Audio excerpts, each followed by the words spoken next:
انسان کو دکھ بھی آتے ہیں، بیماریاں بھی آتی ہیں، اپنوں بیگانوں کی طرف سے اس کو تلخیوں کا بھی سامنا کرنا پڑتا ہے۔ تو اس موقع پر آپ کی زبان کوئی ایسا جملہ نہ کہے جو اللہ کی ناراضگی کا سبب ہو۔ غم تو پہنچتا ہے اور غم سے انسان متاثر بھی ہوتا ہے، یہ تو نہیں ہے کہ تکلیف پہنچے۔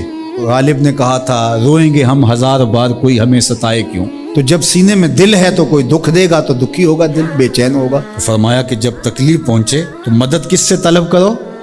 صبر سے، کہ اللہ مجھے توفیق صبر دے۔ روایت ہے کہ سلمان رضی اللہ تعالی عنہ حاضر ہوئے اور ان کے چہرے کے اوپر کوئی ایسے آثار تھے کہ جس کا بہت بڑی پریشانی ہو۔ تو ان کو کہا کہ تمہارا جو دکھ ہے وہ اس کو کہو جو دکھ کا مداوع کر سکتا ہے، غم اسے کہو جو غم خار ہو، جو غم خار ہی نہ ہو سے غم کہنے کا فائدہ۔ بعض اوقات لوگ خام خواہ بے چین ہوتے کہ میں کو پوچھے تمہیں کیا ہے، چہرے کے اوپر جو ہے وہ خشونت سجائے، چہرے کے اوپر جو ہے وہ اداسی سجائے۔ آپ کو صدمہ پہنچے تو بعض اوقات ٹھیک ہے، انسان بے بس ہو جاتا ہے، اس کے چہرے بشرے سے اس کا ظہور بھی ہوتا ہے، لیکن کچھ ایسی چیزیں جو چھپائی جا سکتی ہیں اس کو چھپائیں۔ ہنس کے پی جا تلخی ایام کو ناصر، غم کے سہنے میں بھی قدرت نے مزہ رکھا ہے۔ غم برداشت کریں، اندر اتارنے اس کو، اس کا اجر رکھا گیا ہے، اس کا صلہ بتایا گیا ہے۔ تو ہر چھوٹی چھوٹی بات کو لوگوں سے شیئر کرنا یہ نہیں ٹھیک ہے۔ کبھی آپ کوئی ایسی بات ہو آپ کر بھی سکتے ہیں، لیکن ہر وقت جو ہے وہ اکتائے ہوئے رہنا اور میں پریشان ہوں، میں پریشان ہوں، میں دکھی ہوں، میں دکھی ہوں، تو کیا وہ دکھ ختم ہو جائے گا؟ لوگ مہندی سجائیں گے تیرے لہو سے، لوگ مہندی سجائیں گے تیرے لہو سے، زخم دل کے نہ دکھاؤ کسی کو۔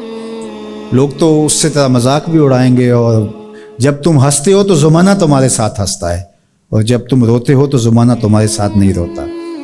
اس لیے یہ آنسو بڑے قیمتی ہیں، وہی بہاؤ جہاں شان کریمی موتی سمجھ کے چن لے۔ یوں ضائع نہ کرو، یوں ان کو برباد نہ کرو، لوگوں کے سامنے رسوا نہ کرو اپنے آپ کو۔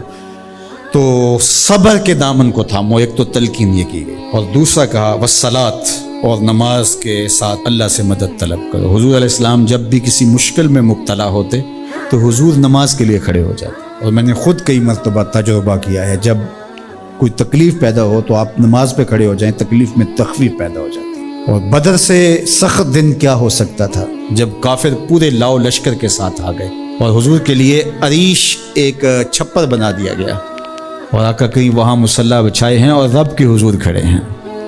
مشکل کے وقت جب کوئی سبب نہ رہے تو اس کے حضور آ جاؤ، وہ تمہاری ضرورتوں کا کفیل ہے۔ وَإِنَّهَا لَكَبِيرَةٌ إِلَّا عَلَى الْخَاشِعِينَ، اور یہ بہت بھاری ہے نماز پڑھنا اور صبر کرنا، لیکن جو اللہ کا خوف سینے میں پالنے والے لوگ ہیں، رکھنے والے لوگ ہیں، ان کے لیے مشکل نہیں۔ بچے کو صبح اٹھائیں آپ نماز کے لیے تو وہ اٹھتا ہی نہیں ہے، بار بار کہہ کے اس کو اٹھانا پڑتا ہے، اور اس نے سوات کی سیر کے لیے جانا ہو اور دوستوں کو ٹائم دیا ہو، تہجد کے وقت ہی تیار ہو کے بیٹھ جاتا ہے۔ اس کا مطلب ہے کہ اس کو نماز کا شوق نہیں ہے، اس کا شوق تھا، جس کا شوق تھا اس کے لیے اٹھنا بھاری نہ ہوا۔ میرے والد گرامی سے کسی نے کہا جی جاگ نہیں آتی، تو فرمانے لگے صبح منڈی جانا ہو تو جاگ آ جاتی ہے، کچہریوں میں تاریخ ہو تو یاد آ جاتی ہے۔ منڈی جانا یہ تمہاری بدنی ضرورت ہے، بچوں کے پالنے کے لیے، اپنی ضرورت کے لیے۔ کچہریوں میں جانا خوف ہے، نہ گیا تو میرے خلاف فیصلہ ہو سکتا ہے، تو تمہیں نہ امید ہے اللہ سے اور نہ اس کا خوف ہے، تو پھر کیسے جاگ آئے؟ اور کسی نے کہا کہ حضور نماز پڑھنا چاہتا ہوں، جاگ نہیں آتی۔ اللہ اکبر، کہنے لگے ارادہ اگر پکا ہو تو نیند نہیں آتی، بار بار اٹھ کے ٹائم دیکھتے ہیں وقت تو نہ گزر جائے۔ اللہ اکبر۔ تو فرمایا یہ بھاری ہے، لیکن خاشعین کے لیے بھاری نہیں ہے۔ خشیت خدا سینے میں نہیں ہے، اللہ کا خوف سینے میں نہیں ہے، تو واقعی صبح کا اٹھنا بہت زیادہ بھاری ہے، بہت زیادہ مشکل ہے، لیکن جو خشیت والے ہیں ان کے لیے مشکل نہیں ہے۔ یہ مان لیا کہ صبح کا اٹھنا، سحری کا اٹھنا نفس پہ شاک ہے، لیکن اگر کسی کی زندگی کی لذت اس میں رکھ دی گئی ہو، اللہ اکبر، تو پھر اس کے لیے مشکل تو نہیں ہوگا۔ راہ خدا میں تکلیف اٹھانا مشکل صحیح، لیکن زندگی کا سرور اس میں رکھ دیا گیا ہو۔ وہ مزہ دیا تڑپ نے میری آرزو ہے یا رب، میرے دونوں پہلوؤں میں دل بے قرار ہوتا۔